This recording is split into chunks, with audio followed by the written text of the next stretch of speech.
we're going to talk a little bit about the App Store. For everyone that currently uploads things on the Apple Store, on the Apple App Store, you pay a 30% commission on all of your revenue to Apple. And this is very relevant to Epic, which will be the next and final topic of the stream. The Epic Games versus Apple lawsuit that's going on.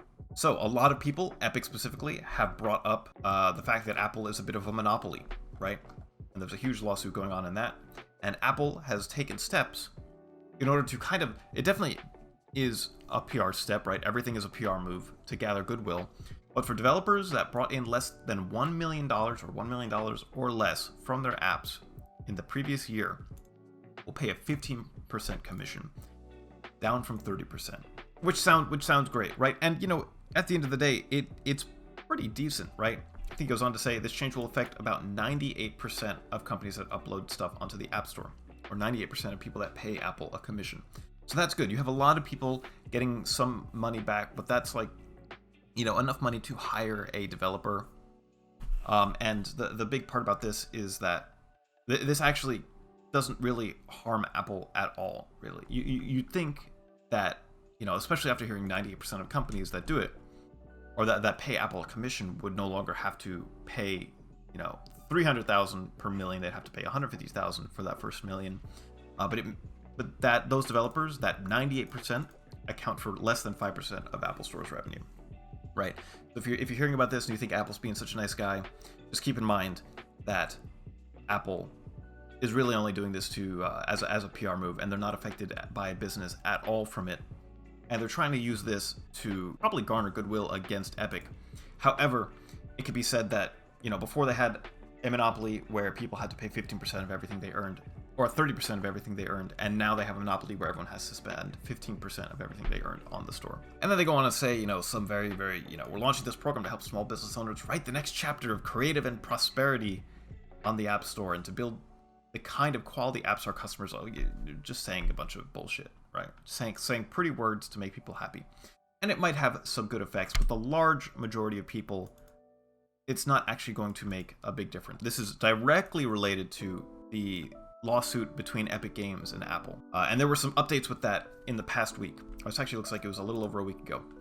You know, I didn't talk about it last week, so I'll talk about it this week. But judge tosses Apple counterclaims against Fortnite maker. So after Epic sued Apple, Apple sued Epic. Well, this all began when Epic, with their 5-head Galaxy brain, added an option in their in-game store to avoid paying Apple. Essentially a way to pay Epic directly instead of doing the standard, you know, Apple gets a 30% cut. And I think within that day, the game was removed from the App Store. And within a few hours of it being removed from the App Store, Epic Games sued Apple with a huge lawsuit, right? That was essentially attacking Apple for being a monopoly. Epic did not ask for any damages.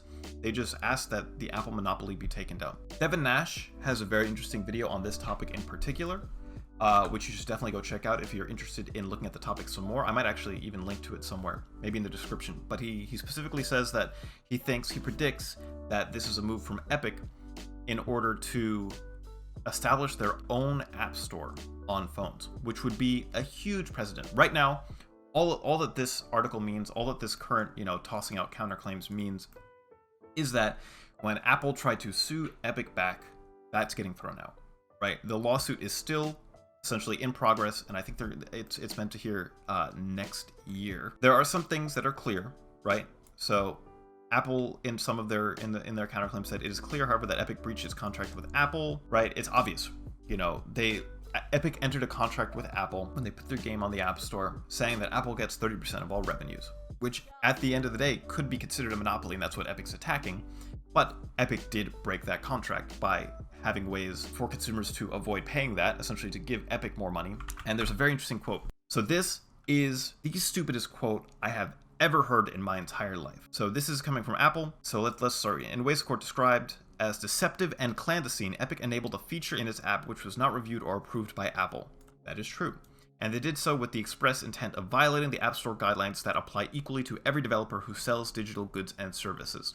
That is also true, right? The fact that they had a very, very clear lawsuit ready to go within the hour of their game being removed from the App Store shows that this was something that was pre-planned. They were ready for this. They knew exactly what they were doing. They knew their game was going to get removed, and they're doing this to position themselves to hopefully put their own app store on the market, which would absolutely, be the move that Epic wants to do if they want to turn into a huge company, right? Because the mobile owns probably the majority of the revenue in the gaming industry.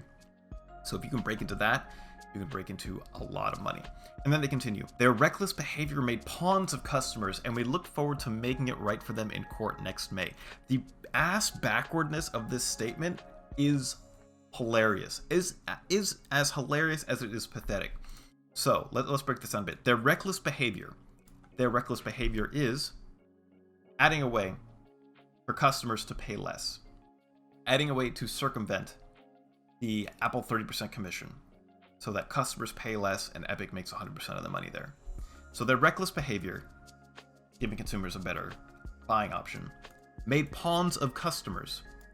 And, that's not necessarily false, right? They definitely tried to play into the goodwill of the people. But at the end of the day, the customers are the people you were serving, right? If you call me a pawn for giving me an option to spend less money, then call me a pawn any day of the week, right? And we look forward to making it right for them in court next May. That's just saying okay, next May is when court. Just saying consumers, we're looking out for you. These people are trying to charge you less money. Don't worry, we got your back. By next May, things will be right and you'll be back to paying full price for what you should be paying full price for.